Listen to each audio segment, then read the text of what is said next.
अब सवाल ये है कि निजकारी का अमल जो है, जिस तरह के वज़ीर आज़म साहब ने बताया कि वो शुरू होने लगा है। हमने देखा कि जी लाइन लॉसेस की भी उन्होंने बात की, तो उन्होंने कहा कि जी लाइन लॉसेस कम हो जाएँगी। तो आप इस मामले को कैसे देखते हैं कि कई आईपीपीज़ जो हैं उनको तो निजकारी करनी पड़ेगी शायद इसलिए भी कि जिस तरह के इलेक्ट्रिक है, उनका जब से निजकारी हुई है तो उनके लाइन लॉसेस 35% थे, कहीं 34% थे और अब 15% हो गए। जी, शुक्रिया मुनीज़ है। ये जो स्टेटमेंट आपने सुनवाया, ये तो मुझे ऐसा लगता है कि 20-25 साल पहले भी सुन चुके हैं। अच्छा। जो भी आते हैं वो यही कहते हैं कि कौम को भी खुशखबरी सुनाने वाले हैं और ये हम करने जा रहे हैं। हुँ। बात ये है कि एक मर्ज़ है, उसकी आप दवाई दे चुके हैं, अगर मर्ज़ ठीक नहीं हुआ तो उसी दवाई को बार-बार मुख्तलिफ पैकेज में देने से तो कोई फ़ायदा नहीं है।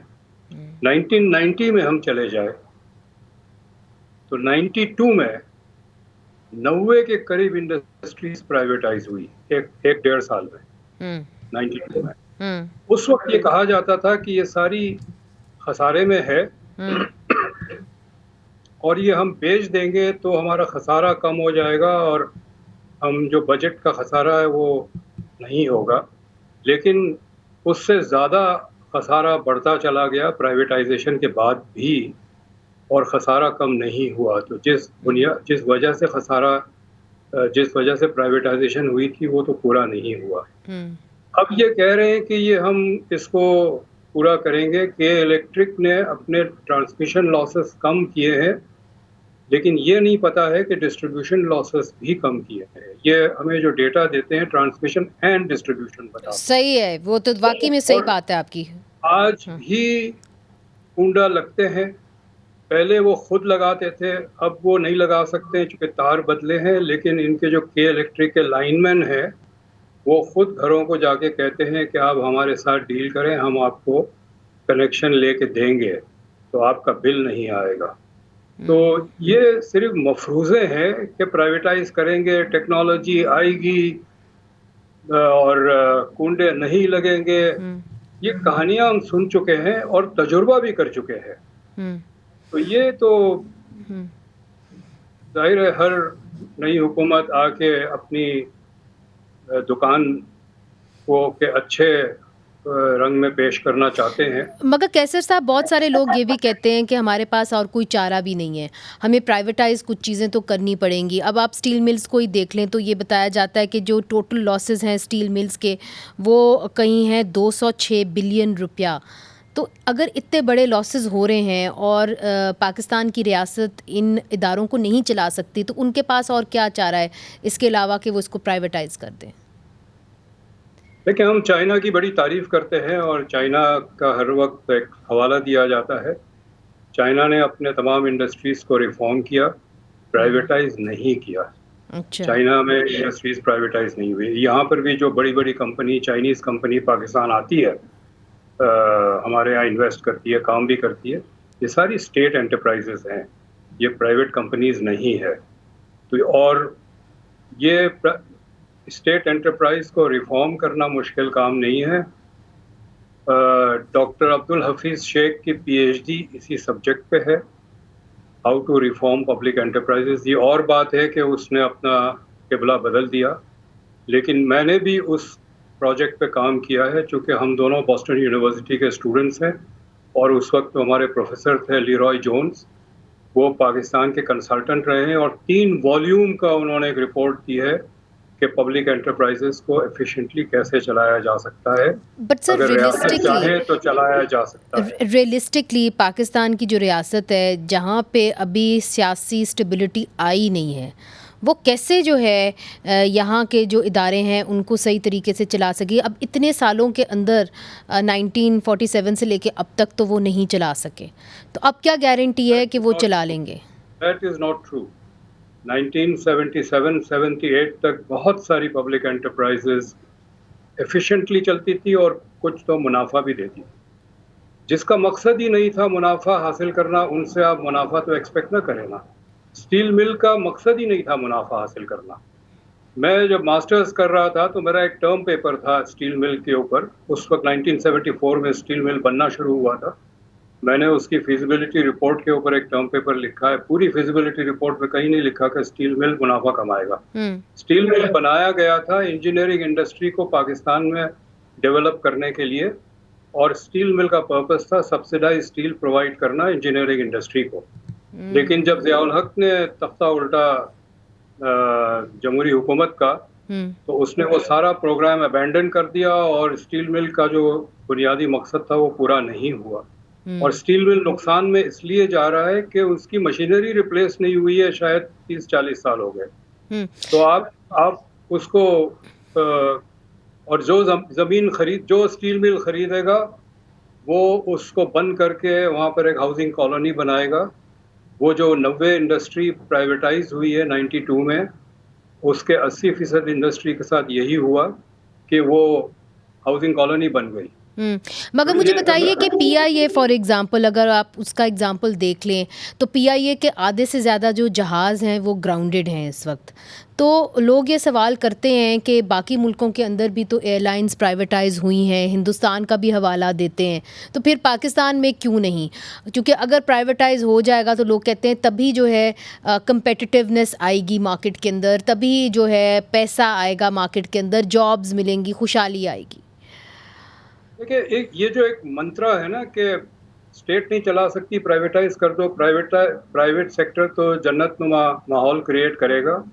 पूरा एक कब्रिस्तान है प्राइवेट एंटरप्राइजेस के फेल होने का, और रियासत ने जिसकी कीमत अदा की है। तो ये गलत है कि पब्लिक सेक्टर में कोई इंडस्ट्री प्राइवेट नहीं चल सकती। 1992 में एक झील पार्क सीमेंट के नाम से हैदराबाद में फैक्ट्री थी सीमेंट की, स्टेट एंटरप्राइज मुनाफे में चल रही थी। जब प्राइवेटाइज हुआ 6 महीने में बंद हो गई वो। Millet factories, millet tractors, profitable in the state enterprise and profitable subsequently. TSO state enterprise running profitably. तो ये पहले तो गलत बात है कि स्टेट चला ही नहीं सकती। और मैं क्वेटा में था, हरनाई वुलन मिल्स सेटअप किया था 1970s में पब्लिक एंटरप्राइज में। 78 तक तो मुनाफे बख्श थी, मैंने उसके बैलेंस शीट स्टडी किए हैं। 78 में वो नुकसान में जाना शुरू हो गया। वो नुकसान में सारी इंडस्ट्री इसलिए जाना शुरू हो गई कि ज़ियाउल हक उसे इस्तेमाल करता था रिश्वत के तौर पे। लेकिन ये इंडस्ट्रीज नुकसान में इसलिए नहीं गई है कि प्राइवेट पब्लिक सेक्टर में नहीं है। रेलवे नुकसान में इसलिए है कि आपने सारा कार्गो का ट्रैफिक ले लिया, उनसे एनएलसी को दे दिया। कार्गो का ट्रैफिक आपने लेने के बाद रेलवे कैसे मुनाफे बख्श हो सकती है? ये स्ट्रक्चरल प्रॉब्लम है। सिर्फ ये आसान, ये टू वेरिएबल डिस्कशन नहीं है कि या तो स्टेट चलाएगा या प्राइवेट सेक्टर चलाएगा। प्राइवेट सेक्टर को दे दो तो जन्नतनुमा माहौल क्रिएट हो जाएगा। बहुत सारे ऐसे प्राइवेट सेक्टर एंटिटीज हैं जिसने स्टेट से लिया है। आप पीआईए को प्राइवेटाइज करेंगे, वो क्वेटा, चित्राल, स्कर्दू, ये सारे रूट्स बंद कर देंगे, क्योंकि ये प्रॉफिटेबल रूट्स नहीं है।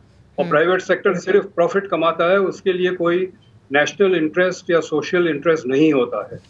तो मगर जो ये निजकारी का अमल है, ये तो इस वक्त जो निगरान हुकूमत है वो इसको शुरू कर रही है। और ये माना जाता है कि देखिए जो मुंतखब नुमाइंदे हैं वो तो निजकारी का प्रोसेस नहीं कर सकते, इसलिए चूँकि बहुत सारे लोग जो हैं वो बेरोज़गार हो जाते हैं, फिर वो मुजाहरे करते हैं, फिर उनके ऊपर दबाव होता है कि जी वो निजकारी ना करें।